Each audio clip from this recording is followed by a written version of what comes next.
বেশ কিছুদিন যাবৎ আমরা প্ল্যান করতেছিলাম আমরা একটা হাঁস পার্টি দেবো, কিন্তু হয়ে উঠছিল না। হঠাৎ কয়েকদিন যাবৎ বৃষ্টি হচ্ছিল, তাই চিন্তা করলাম এটাই মুখ্যম সময় চমৎকার একটি হাঁস পার্টি দেওয়ার।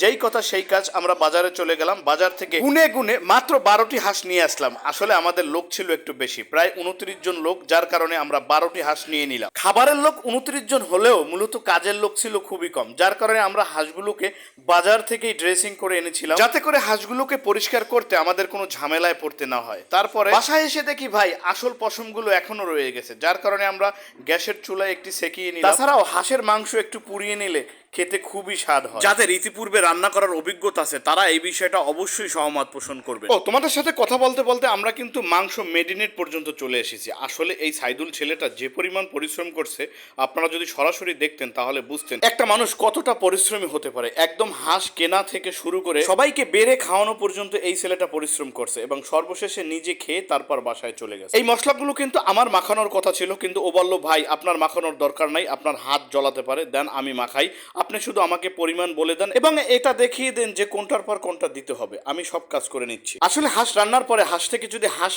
ঘ্রাণ আসে তাহলে কিন্তু অনেকেই খেতে পারে না, যার কারণে হাঁস রান্নার ক্ষেত্রে মশলার পরিমাণটা একটু বাড়িয়ে দিতে হয়, যাতে করে হাঁসের ঘ্রাণটা অনেকটাই চলে যায়। তবে হাঁসের ঘ্রাণটা একেবারে পুরোপুরি চলে গেলেও আবার হাঁসের মাংস ভালো লাগে না, কারণ আপনি যেটা খাচ্ছেন সেটার যদি একটা আলাদা ফ্লেভার না আসে তাহলে কিন্তু আপনি সেটা খেয়ে আর কখনোই মজা পাবেন। এ বিষয়ে গেল বছরের আমাদের একটা তিক্ত অভিজ্ঞতা আছে। গেল বছর আমরা যে হাঁস পার্টিটা দিয়েছিলাম সেটা ছিল বেলজিয়াম হাঁস, এবং আমরা ওটা রান্না করিয়েছিলাম স্থানীয় এক বাবুর্চিকে এনে, এবং উনি এমনভাবে রান্না করেছিল পরবর্তীতে খাওয়ার সময় আমরা হাঁস খাচ্ছিলাম না কিসের মাংস খেয়েছিলাম সেটাই বোঝা যাচ্ছিল না, কারণ মাংসের ফ্লেভারটা একদমই চলে গেছে। ইতিমধ্যেই কিন্তু আমাদের মাংস মেরিনেট করা শেষ হয়ে গেছে, এবং আমরা সবাই মিলে ডেকটাকে চুলার উপর বসিয়ে দিলাম। আসলে মাংসের পরিমাণ একটু বেশি ছিল, যেহেতু 12টা হাঁস এবং ডেকটাও মোটামুটি বড় সাইজের ছিল, তাই একার পক্ষে চুলার উপরে বসানো কখনোই সম্ভব ছিল না, যার কারণে সবাই মিলে আল্লাহর নামে চুলার উপর বসিয়ে দিলাম। অনেকেই প্রশ্ন করতে পারেন গ্যাস থাকতে আমরা কেন লাকড়ির চুলায় রান্না করতেছি।